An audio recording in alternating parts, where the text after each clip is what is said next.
वो पूछते हैं कि इंग्लिश नहीं आती उनको, टूटी फूटी आती, काम चल जाएगा उससे यहाँ पर? यार कैसे, किस इंस्टॉलमेंट में आपने पे किया और कैसे कैसे आपकी प्रोसेस चली?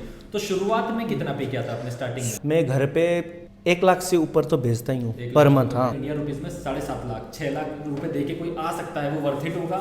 और हमारे व्यूअर्स को बताएंगे कितना अमाउंट आपने दिया यहाँ पर आने के लिए, कितना कमा लेते हो अभी, ये बता दो। Welcome back once again to another video. This is your boy Deepanshu AK Euro Dreams. Now आज की वीडियो में हम बात करने वाले हैं Malta work permit process from Nepal. So काफ़ी इंपॉर्टेंट वीडियो होने वाला है, तो मेक श्योर आप ये वीडियो को एंड तक देखते रहिए। और यही वर्क परमिट की प्रोसेस बताने वाले हैं आज मेरे दोस्त विवेक, जो कि नेपाल से हैं। तो विवेक थोड़ा सा हमारे व्यूअर्स को थोड़ा अपने बारे में बताएंगे। Hello, I am Vivek Alimgar from Kathmandu. तो मैं काठमांडू स्वयंभू से हूँ। तो मैं आज आपको मेरा जर्नी के बारे में बताना चाहता हूँ कि मैं नेपाल से कौन सी प्रोसेस करके इधर माल्टा तक आया। तो यही चलो, तो ये हम जानने वाले हैं आज विवेक के बारे में। सो विवेक, सबसे पहले तो मैं ये जानना चाहता हूँ कि आप किस जॉब के लिए यहाँ पर आए हैं? मैं फर्स्ट ऑफ ऑल मैं इधर माल्टा पे मैंने क्लीनर के जॉब के लिए अप्लाई किया था। ठीक है। तो क्लीनर के लिए नहीं, मैंने पहले वो हाउसकीपिंग के लिए अप्लाई किया था, पर बाद में इधर आने के बाद पता चला कि मैं क्लीनर पे हूँ, मैं हाउसकीपिंग नहीं हूँ। मैंने पूरा प्रिपरेशन करके आया था नेपाल से, जो हाउसकीपिंग का जो होता है, यूनिफॉर्म होता है, सब मैंने किया था। पर इधर आने के बाद मेरे को पता चला कि मैं हाउसकीपिंग में नहीं हूँ, मैं क्लीनर पे हूँ। वो भी रेस्टोरेंट का, वो इधर उधर का क्लीनर होता है, वो जो सब वो ऑयल वगैरह साफ़ करता है, वो क्लीनर पे हूँ मैं। तो जब, चलिए ये तो रही, आपने एजुकेशन में क्या किया हुआ है? मैंने एजुकेशन में +2 क्लियर किया हुआ है। +2 क्लियर किया हुआ है। और कुछ वर्क एक्सपीरियंस पहले था क्लीनिंग फील्ड में या किसी और फील्ड में? नहीं, मेरे को नेपाल में वो क्लीनिंग फील्ड में मेरा कोई भी एक्सपीरियंस नहीं था। जब मैं माल्टा के लिए अप्लाई किया तब मैंने एक्सपीरियंस लेना शुरू किया, पर उससे पहला मेरा कोई भी नहीं। मेरे पास एक ही एक्सपीरियंस था, जो मैं सेल्स करता था। अच्छा। मेरा एक दुकान भी था नेपाल पे, वो लेडीज़ का क्लोथ शॉप था, दुकान था। वो उतनी चली नहीं तो मैंने बंद करना पड़ा। अच्छा। चलिए, ये तो बढ़िया रहा। तो कौन से ईयर में आप माल्टा आए थे? मैं माल्टा 2019 पे आया था, वो सितंबर 12 में मैं माल्टा आया। 2019 में, मतलब आज से कहे तो 2-3 साल हो गए। हाँ, 2 साल हो गए। 2 साल हाँ, 2 साल से ज़्यादा हो गया। तो अब 2019 में आप सितंबर में आए थे, तो आपने प्रोसेस कब स्टार्ट की थी कि माल्टा मुझे जाना, और कैसे पता चला कि माल्टा एक देश है, यहाँ पर आना है मुझे? फर्स्ट ऑफ ऑल तो माल्टा मेरे को पता नहीं था कि माल्टा भी कोई है। मेरे दोस्त ने सजेस्ट किया कि माल्टा यूरोप कंट्री है, उसमें ज़्यादा इनकम होता है, अच्छा इनकम होता है। तो मैंने सर्च किया गूगल पे। तो गूगल पे सर्च करने के बाद पता चला कि माल्टा भी है, एक यूरोप कंट्री है। तो मैंने अप्लाई किया था 2018 में होगा शायद, क्योंकि मेरा प्रोसेस 1 साल लग गया। अच्छा, माल्टा, हाँ, 1 साल का लग गया। मैं 2018 पे मैंने मेरे दोस्त के सजेशन के बाद मैंने अप्लाई किया। ठीक है। जो नेपाल में जो एक कंसल्टेंसी है, और नाम नहीं बताऊंगा मैं, वहाँ से अप्लाई किया मैंने। तो मेरे प्रोसीजर में 1 साल तो लग गया। अच्छा, 1 साल, हाँ, 1 साल लग गया। मेरे 2018 पे किया था मैंने। हाँ, और हमारे व्यूअर्स को बताएंगे कितना अमाउंट आपने दिया यहाँ पर आने के लिए?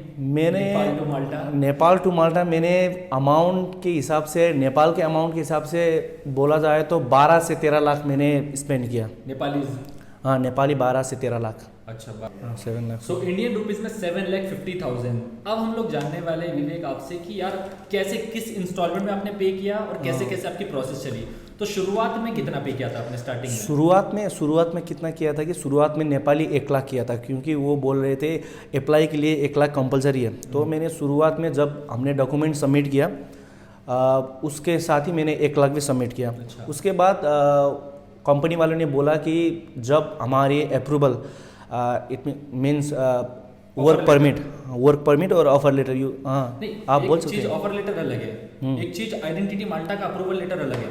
तो आपको पहले ऑफर लेटर वगैरह दिया? मेरे को नहीं, डायरेक्ट अप्रूवल लेटर दिया? हाँ, नहीं, मेरे को वो कंपनी वालों ने कुछ नहीं बताया कि ये ऑफर लेटर आता है, ये आता है। मेरे को जब माल्टा आया तब मेरे को पता चला कि ये बहुत सारे पेपर होता है। मेरे को बस इतना पता था कि वर्क परमिट।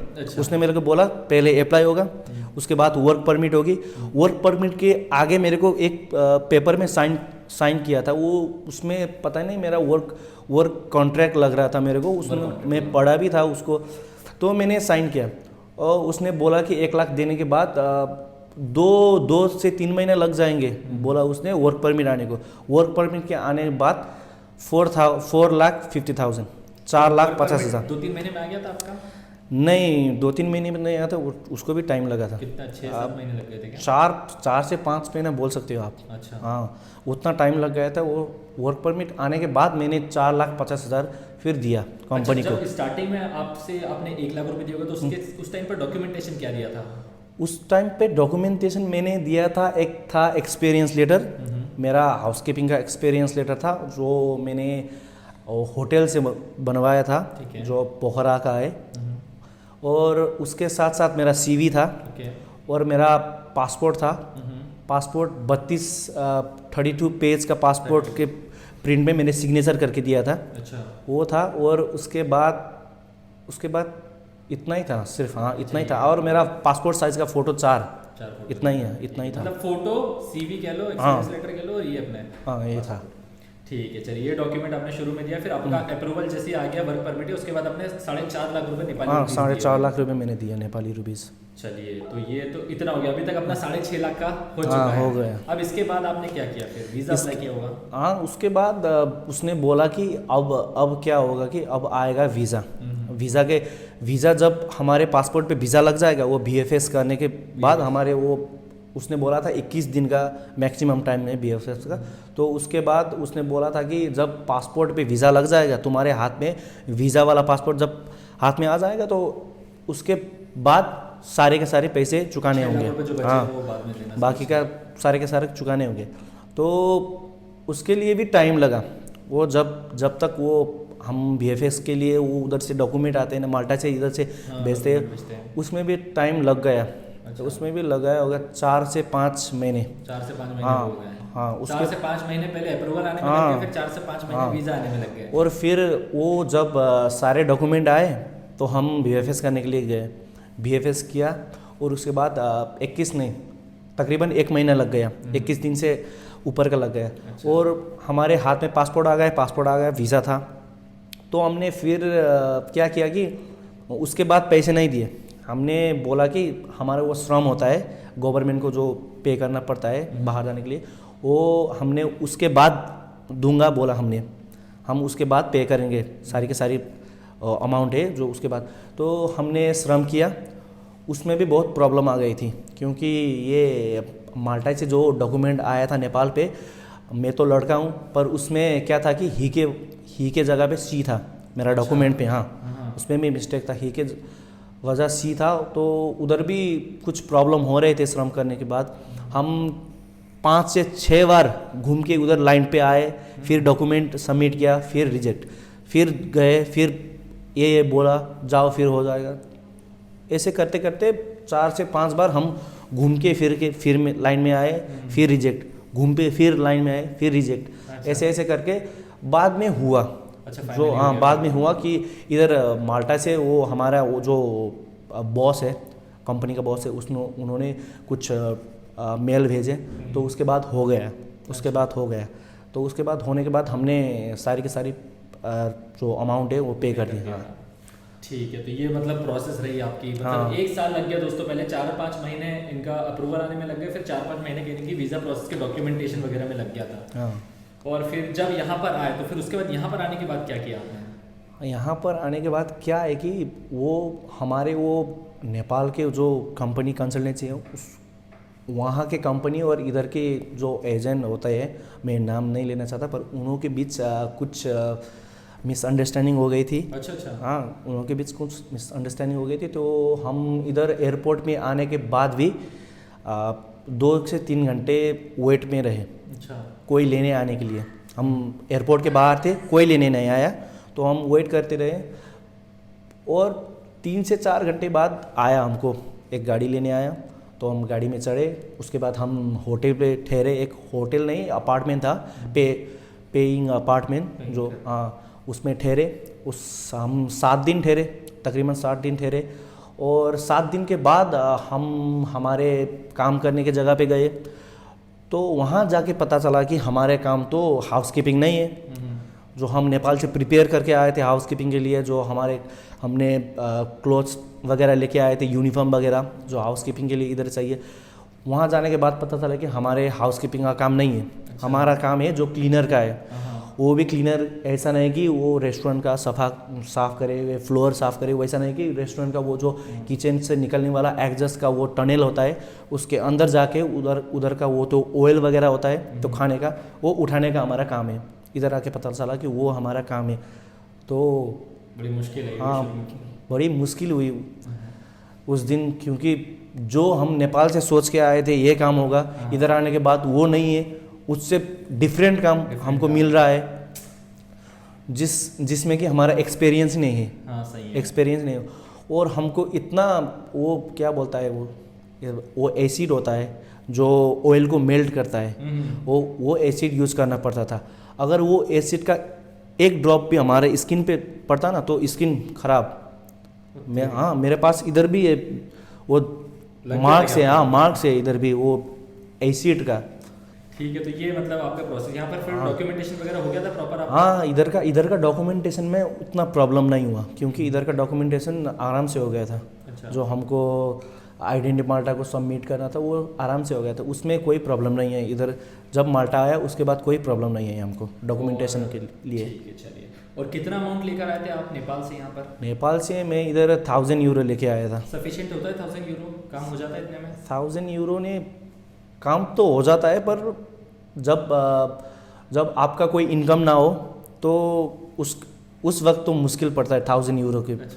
1000 यूरो क्योंकि खाना पड़ता है, वो रेंट भरना पड़ता है, वाईफाई का पड़ता है, हर जिधर भी ट्रैवल करो वो टिकट लेना पड़ता है। हाँ, तो अगर आपका इनकम है तो 1000 यूरो बहुत है। अगर आपका इनकम नहीं है वो 1000 यूरो से आपको सब करना पड़ता है, तो वो 1000 यूरो कुछ भी नहीं है। वो तो ऐसे ही मिनिमम तो 1000 लेकर ही आना है। हाँ, मिनिमम तो 1000 लेकर ही आना पड़ेगा। अगर आपने 200 यूरो 300 यूरो ले आए तो वो एक झटके में ख़त्म हो जाएगा। सही है। हाँ, चलिए अब हम लोग बात करते हैं रिटर्न ऑन इन्वेस्टमेंट की। जब क्लीनर की आपकी सैलरी क्या थी 2019 में उस टाइम पर? मेरा सैलरी था वो हमारा सैलरी जो था वो वीक पे होता था। तो मेरे को वीक पे हमारा 5 दिन काम होता था। अगर 6 दिन हो गया तो ओवर टाइम होता था, ओवर टाइम का डबल पे होता था। मेरा आवर का 5 यूरो 78 सेंट था आवर का। तो मेरे को 1 वीक में 195 euro after deduction, tax deduct, हाँ टैक्स डिडक्ट करके 1 यूरो 95 सेंट, हाँ 200 इतना मिलता था पर वीक। तो मेरा महीने का होता था पर मंथ अराउंड 8 और 900 यूरो। 800-900 यूरो उस यस, टाइम पर? हाँ उस टाइम पर। अब तो ज़्यादा होता होगा। अब तो ज़्यादा है क्योंकि चलिए, तो देखिए आप मतलब 800-900 यूरोज़ अगर मैं उससे कहूँ जितना भी आपका नेपाली रुपीज़ में होता है, तो क्या इतना अमाउंट जितना आपने 12 लाख रुपए नेपाली रुपीज़ लगाए हैं, इतना अर्न करने में कितना टाइम लग गया आपको? मेरे को 1 साल से ऊपर लगा। ये जो मैंने स्पेंड किया था वो इन्वेस्ट किया था इधर माल्टा आने के लिए, मेरे को वो कवर करने के लिए एक साल से ज़्यादा लग गया। हाँ, 1 साल से ज़्यादा। वो कवर करना भी बहुत मुश्किल था क्योंकि अगर आप इधर माल्टा पे रेंट भरो सब करने के लिए और आपने एक्स्ट्रा खर्चा कर लिया तो मुश्किल होता था। हाँ, महीने में अगर आपका एक्स्ट्रा खर्चा हो गया तो हिसाब करने में मुश्किल हो जाता था। मैं समझ सकता हूँ बिल्कुल। और जैसे जब उस टाइम पर और या अभी कितना घर पर कितना भेज देते अभी अमाउंट आप? अभी मैं निकालने के बाद सेव कितना हो जाता है? खर्चा इधर उधर सब निकलने के बाद रेंट और अपने लिए कुछ बचा के रखने के बाद मैं घर पे 1 लाख से ऊपर तो भेजता ही हूँ पर मंथ। हाँ, सेविंग करके 1 लाख से हाँ ऊपर। ठीक है, अपन लोग कम में कंसिडर कर लेते हैं, एडजस्ट कर लेते हैं। यही खुशी होती है कि यार हम घर पर पैसा भेजें, तो वो ज़्यादा उससे बड़ी खुशी कुछ हो ही नहीं सकती है। हाँ, वो तो है। तो मतलब आप रिकमेंड करना चाहोगे कि यार अगर कोई इंडियन रुपीज़ मतलब जैसे आपके 12 लाख मतलब इंडियन रुपीज़ में 7.5 लाख 6 लाख रुपए दे के कोई आ सकता है, वो वर्थ इट होगा? इसमें भी कुछ है, पर अगर आपका काम अच्छा है जो आपको नेपाल में बता जा रहा है और इधर भी आके वही काम है जो आपको नेपाल में जो कंपनी से आप अप्लाई करोगे अथवा कंसल्टेंसी उधर से अप्लाई करने को उधर का लोग आपको मान लो कि नॉर्मली 1 लाख से ऊपर होता है सैलरी, अगर वही जो उधर बोला इधर आके वही है तो ये वर्थ इट है, it's worth it. Yes, you can earn money in Malta. But अगर आपको उधर कुछ और बता जा रहा है और इधर आके पता चल रहा है कि ये तो काम नहीं है, सैलरी कम है, तो दिक्कत हो सकती है। हाँ, वो दिक्कत हो सकती है। चलो, मतलब आप तो सेटिस्फाइड हो यहाँ पर आके, राइट? मैं शुरुआत में नहीं था, क्योंकि जॉब के कारण से, क्योंकि मेरे को बताया जा रहा था कुछ और, इधर आके कुछ और, तो शुरू में मैं सेटिस्फाइड नहीं था। पर आफ्टर दैट मैंने इधर, अब मैं तो इधर माल्टा पे हूँ, तो मैंने कुछ रिसर्च किया कौन से जॉब अच्छा है, लोगों से मिलते हैं तो उन लोगों से भी कुछ नॉलेज आता है। तो अभी तो मैं सेटिस्फाइड हूँ मेरे जॉब से, मैं इधर माल्टा हूँ। लेकिन अब हाँ, अभी सेटिस्फाइड है। जैसे काफी व्यूअर्स से वो पूछते हैं कि इंग्लिश नहीं आती उनको, टूटी फूटी आती, काम चल जाएगा उससे यहाँ पर? माल्टा पे ऐसा है कि वो माल्टा पे इंग्लिश नहीं देखते। इंग्लिश कंपलसरी है, किसी जॉब पे इंग्लिश कंपलसरी है, बट उतना भी कंपलसरी नहीं है कि इंग्लिश नहीं आता तो काम नहीं मिलता। इधर क्या है कि इधर यूरोपियन लोग अपने काम को देखते हैं। अगर आपको इंग्लिश नहीं आती और आप काम अच्छे कर रहे हो तो आपको काम मिलेगा, ज़रूर मिलेगा। अगर आपको इंग्लिश भी नहीं आती, अब आलसी हो, काम भी नहीं आता, आपको एक 1 वीक ट्रेनिंग के बाद भी आपको कुछ समझ नहीं आ रहा, तो उस सिचुएशन में तो प्रॉब्लम होगी। अच्छा, थोड़ा बहुत तो एटलीस्ट समझ तो आना चाहिए। हाँ, थोड़ा बहुत समझ आना चाहिए। यस। चलिए, इस पे काम हो सकता है। तो आपका कोई इंटरव्यू हुआ था क्या जॉब के टाइम पर या वीज़ा के टाइम पर? जॉब के टाइम पे मेरा कुछ इंटरव्यू नहीं हुआ था, उधर नेपाल पे कुछ नहीं हुआ इंटरव्यू। जब मैं माल्टा आया तो हमारा छोटा सा इंटरव्यू हुआ, जो हम कैफ़े में बैठ के हमारा बॉस के साथ, हाँ, ब्रीफिंग करी। हाँ, इंटरव्यू वैसा नहीं हुआ मेरा, इंटरव्यू कुछ भी नहीं हुआ। अच्छा, चलिए, तो ये आपकी जर्नी थी। इसमें और कुछ ऐड ऑन करना चाहोगे आप विवेक? इसमें अब यही है, जब आप माल्टा बहुत अच्छा है, आप अगर आपको कुछ नॉलेज है, आपको एक्सपीरियंस है, तो आप अर्न कर सकते हो मनी।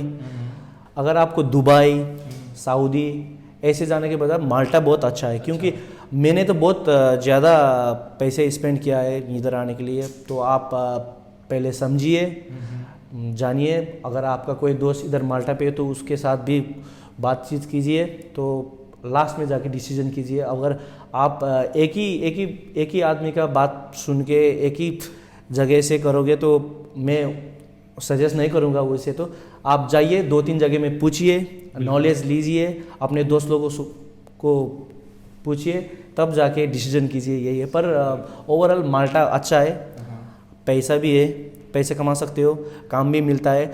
और दूसरे यूरोपियन कंट्री जैसा नहीं है कि आपको लैंग्वेज आना चाहिए। जैसे माल्टा पे माल्टीज़ लैंग्वेज है, पर कंपलसरी नहीं है कि हमको भी माल्टीज़ लैंग्वेज आना ज़रूरी है। आपको इंग्लिश से भी काम चल जाता है। अगर आपको इंग्लिश नहीं आता पर आप काम पे अच्छे हो, आपके पास एक्सपीरियंस है, तो आपको आसानी से काम मिल सकता है। ये बात है। बिल्कुल बहुत सही याद। अब लास्ट चीज, कितना कमा लेते हो अभी, ये बता दो। अभी बता दो। हाँ, अभी मेरा जॉब क्या है, मैं डिलीवरी का काम करता हूँ। वो ओवरऑल फेमस है डिलीवरी का काम, बोल्ट वोल्ट।